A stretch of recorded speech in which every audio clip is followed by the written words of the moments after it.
اور حسن والے دولت والے خوشیاں دے کر کے امتحان لیتے ہیں۔ ان دونوں امتحانات میں آپ سب کو کامیاب رہنا ہے۔ میں مختصر جملوں میں چند نصیحتیں عرض کر کے چلا جاؤں گا۔ اگر حالات ایسے بن گئے، ظاہر سی بات ہے یہی موسم تھا، یہی ماحول تھا۔ میں کل آپ کے سامنے تقریباً 2 سال قبل یہاں حاضر تھا، یہی میدان تھا، اور شاید یہاں کی گونج بہت دور تک پہنچ بھی گئی تھی، اور اس کے بعد پھر ہم اندر بھی چلے گئے، اس سے فرق نہیں پڑتا۔ یہ امتحانات کی منازل ہیں، اسے طے کرنا ہمارے آباء و اجداد کی سنت ہے۔ سختیوں سے اگر امتحان آئے تو فیس کرنے میں فخر بھی محسوس ہوتا ہے۔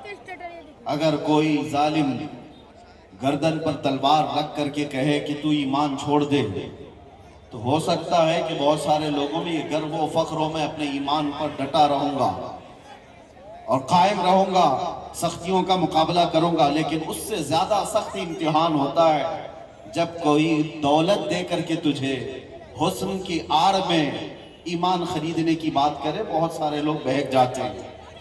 میرے عزیزوں، تلوار کا ڈر اتنا زیادہ نہیں ہوتا، یہ حسن و دولت کا ڈر زیادہ ہے۔ اکثر اس میں بک جاتے ہیں، بہک جاتے ہیں۔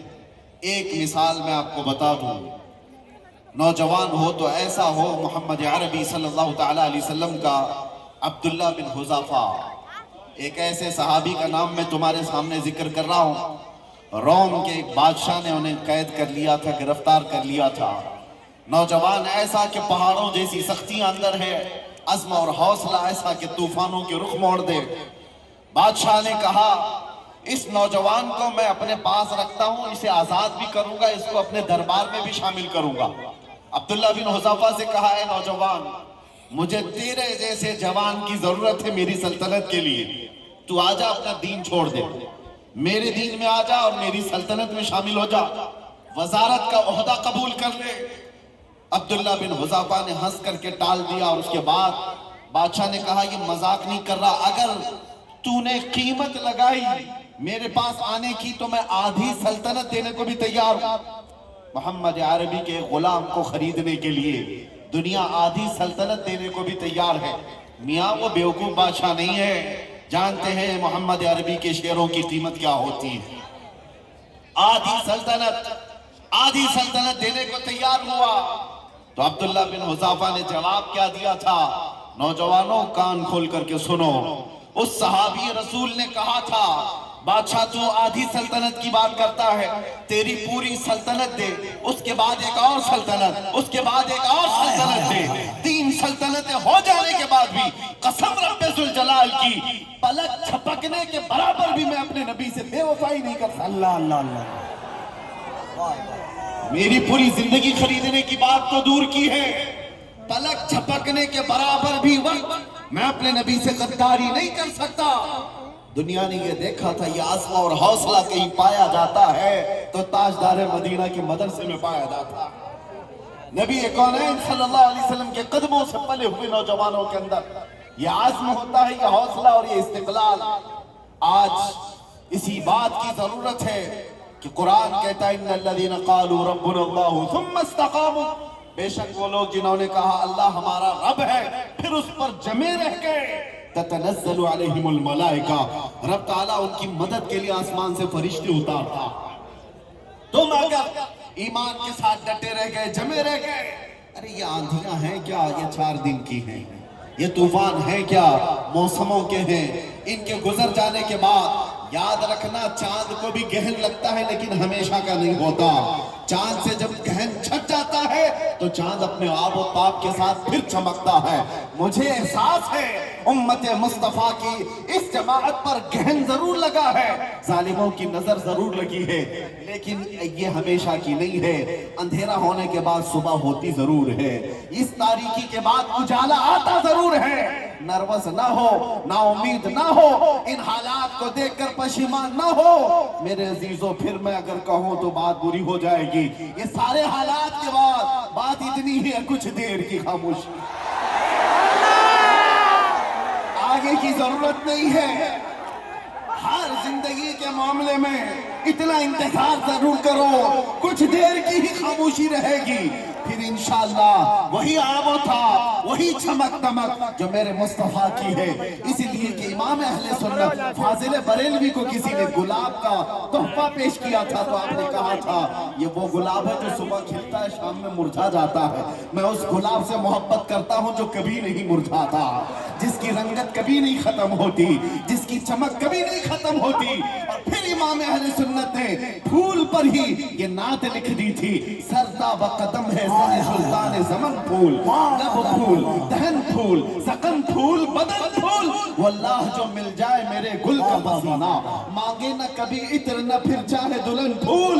کیا بات رضا اس چمنستان کرم کی، زہرا ہے کلی جس میں حسین و حسن پھول، زہرا ہے کلی جس میں حسین و حسن پھول۔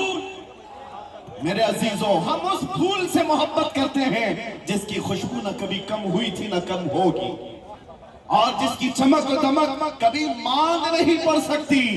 یہ ہماری آنکھوں کا قصور ہے، یہ ہمارے اعمال کی شامت ہے جو ان حالات سے ہم آج مقابلہ کر رہے ہیں۔ لیکن میرے عزیزوں، قرآن کا وعدہ ہے، رب تبارک و تعالیٰ نے فرمایا یہ دین غالب آ کر رہے گا، یہ دین غالب آ کر رہے گا۔ میرے مصطفیٰ نے فرمایا شرط یہ ہے تم سب سے زیادہ سربلند رہو گے، تم کامیاب رہو گے، تم اونچائیوں پر ہوگے، شرط یہ ہے کہ غلامی مصطفیٰ میں آ کر تو دیکھو کہ محمد سے وفا تو نے تو ہم تیرے ہیں، یہ جہاں چیز ہے کیا لوح و قلم تیرے ہیں۔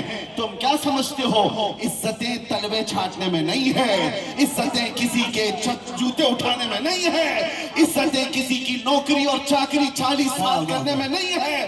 ہم ان سیاسی بوڑھوں کو دیکھے ہیں جو 90 سال کی عمر میں سائٹ لگا دیے گئے ہیں، ان کو آج اخبار کا کوئی تراشا بھی نہیں پوچھتا، ان کو آج کوئی پوچھنے والا نہیں۔ وقت کے پی ایم بھی تھے، وقت کے سی ایم بھی تھے، لیکن آج کچرے کے ڈھیر بن گئے۔ ہاں عزت ہوتی ہے تو کہاں ہوتی ہے؟ جب تک بکے نہ تھے تو کوئی پوچھتا نہ تھا۔ یا رسول اللہ تم نے خرید کر ہمیں انمول کر دیا۔ عزت دیکھی ہے تو ایک ہی قدم میں دیکھی ہے، ابو بکر آئے تو صدیق بن کر نکلے، عمر آئے تو فاروق بن کر نکلے، عثمان آئے تو ذوالنورین، اور علی آئے تو شیر خدا بن کر نکلے۔ عزت صرف اور صرف ان قدموں میں ہے۔ اسی لیے آپ سے بھی یہی ہے گزارش، عزتیں ادھر ادھر نہ ڈھونڈو۔ اور یہ موسموں میں جو بدلنے والی باتیں ہیں، آج ان کی چمک دمک ہے تو چلو یہاں کچھ مل جائے گا۔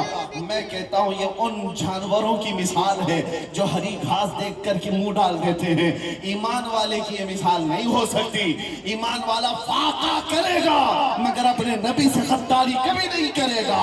اعمال میں بدل تو سکتا ہے لیکن عقیدے میں اپنے نبی کی عزت کے ساتھ سمجھوتا نہیں کر سکتا۔